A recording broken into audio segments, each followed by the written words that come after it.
gente, tudo bem? Sejam muito bem-vindos. No último vídeo nós falamos sobre cotagem, discutimos sobre os elementos que eu utilizo para cotar, falamos sobre regras gerais da cotagem. Se você não assistiu o vídeo anterior, assista e volte aqui, porque nesse nós vamos falar especificamente sobre cotagem em planta baixa. Então vamos lá. Para isso, eu trouxe aqui para vocês esta imagem desta planta e nós vamos discutir como essa cotagem ela foi feita, tá bom? Como eu falei para vocês no vídeo anterior, as cotas elas devem ser feitas preferencialmente externamente ao meu desenho. Para a planta baixa, isso aí também vale. E eu acho que, na verdade, essa é a dica mais importante também para a planta baixa. Por quê? A planta já é um desenho com muitas informações. Se eu coloco, além dessas informações, eu ainda insiro as cotas, essa representação fica ainda mais complexa, tá? Outra coisa, quando vocês forem fazer a cotagem da planta baixa, optem por representar apenas o mobiliário obrigatório, que é o mobiliário fixo. Nesse caso aqui, eu trouxe esse exemplo para mostrar para vocês. Aqui eu representei todos os mobiliários.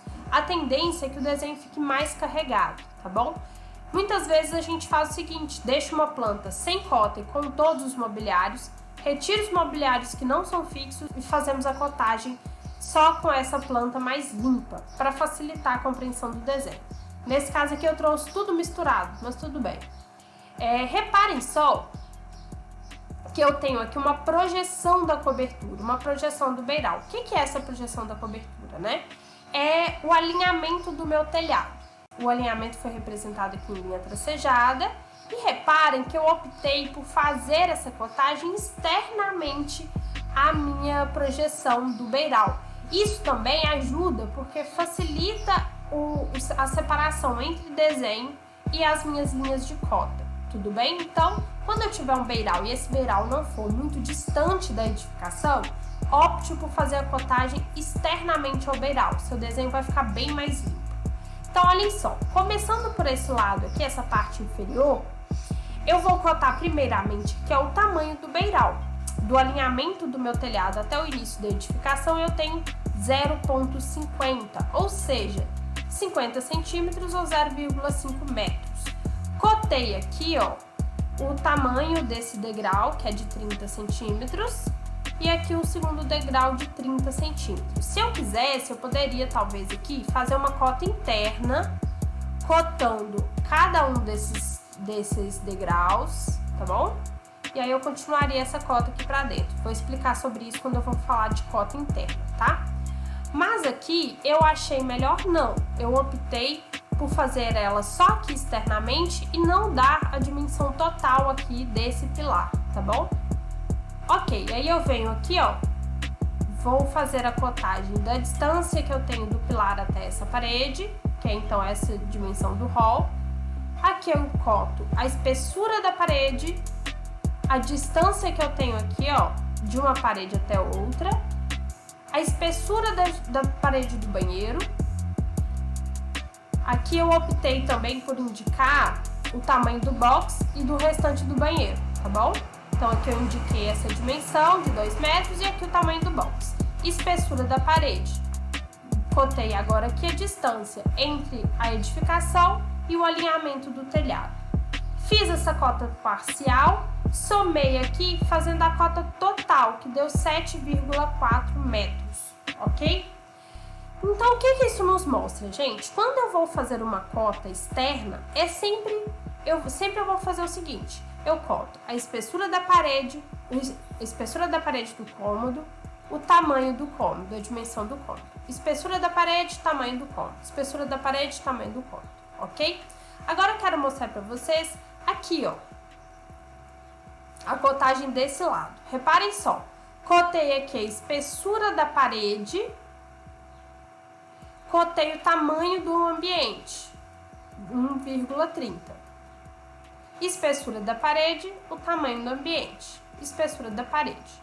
Distância entre a edificação e o alinhamento do telhado. Igual eu fiz desse lado de cá, fiz depois a cota total. O que eu quero que vocês reparem? Aqui no banheiro eu tenho uma janela, que está bem aqui. Quero que vocês reparem que eu não cotei a distância que eu tenho desta parede aqui até o início da janela. Não cotei esse espacinho que eu tenho aqui, ó. E por que eu não fiz essa cotagem? Prestem muita atenção. Quando eu tiver uma janela que estiver centralizada na parede do cômodo, ou seja, a janela está aqui no meio dessa parede aqui, ó, eu não preciso cotar a distância entre a janela e a parede.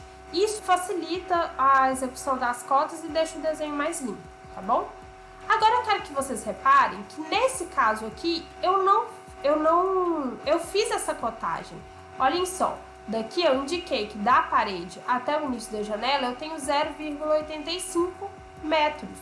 E aqui da janela até a outra parede 0,75 metros. Ou seja, gente, nesse caso aqui, como a minha janela ela não é centralizada na parede do cômodo, eu preciso indicar essas dimensões, ok? Reparem só que eu não coloquei aqui a distância que eu tenho desta parede aqui para o início da porta. Por que eu não fiz isso? Porque, gente, quando eu tenho uma boneca da porta é essa distância que eu tenho entre a parede e o início da porta, de 10 centímetros, ou seja, 0,1 metros, você não precisa indicar essa dimensão da boneca. Então aqui, quando a pessoa for construir essa edificação, vai ser muito fácil saber qual que é esse alinhamento aqui da porta. Olha só, eu sei, a pessoa vai executar aqui, né, essa alvenaria, e ela sabe que daqui para cá tem 10 centímetros e ela sabe que desse ponto aqui até esse, ou seja, o buraco da porta, o vão da porta, tem a largura da porta. A largura da porta está indicada aqui 0,8 metros. Então, ela consegue executar aqui, tá bom? Aqui é a mesma coisa, boneca de 10 centímetros não precisa cotar, ok? Se fosse uma dimensão maior ou menor, aí sim eu precisaria fazer uma cota interna aqui para identificar essa dimensão. Cota interna, gente. A cota interna, depois que eu fizer todas essas cotagens externas, eu verifico se tem algum elemento que não foi cotado. E aí sim eu vou fazer essa cotagem internamente. Aqui eu tinha alguns elementos que não tinham sido evidenciados através da minha cotagem externa. Porque aqui eu tenho, né, uma mudança do tamanho aqui desse ambiente e eu precisava cotar esses alinhamentos dessas paredinhas aqui, ó. Então, como que eu faço isso? Eu faço, então, uma linha de cota, de preferência, que rasgue, né, que passe por todo o desenho. Não faça linhas de cota internas perdidas no desenho, porque elas ficam de difícil identificação. Reúna as cotagens em uma linha de cota só, tá bom? Então aqui, ó, eu usei essa linha de cota aqui, escolhi um lugar para passar ela, e aí eu fiz a cotagem de todos os elementos de interesse que não tinham sido cotados externamente. Aqui eu fiz a mesma coisa, olha só. Eu poderia até, ó, continuar essa cotagem até aqui no final para dar maior unidade, mesmo que repetisse aqui esse mesmo número. Mas eu optei por finalizá-lo aqui. Nunca faça uma cota interna isolada. Sempre reúna várias cotas para facilitar a compreensão da cotagem. Às vezes também eu preciso utilizar uma cota ali do lado para conferir a medida da outra. Então isso facilita muito, gente. Mais uma vez, observem aqui que as linhas de cota, elas são sempre bem mais fininhas do que o restante do desenho. Isso também faz com que o desenho fique mais limpo e fique mais fácil serem identificados os elementos construtivos e o que não é de fato um elemento construtivo, é só uma linha de identificação das dimensões desse desenho, tá bom?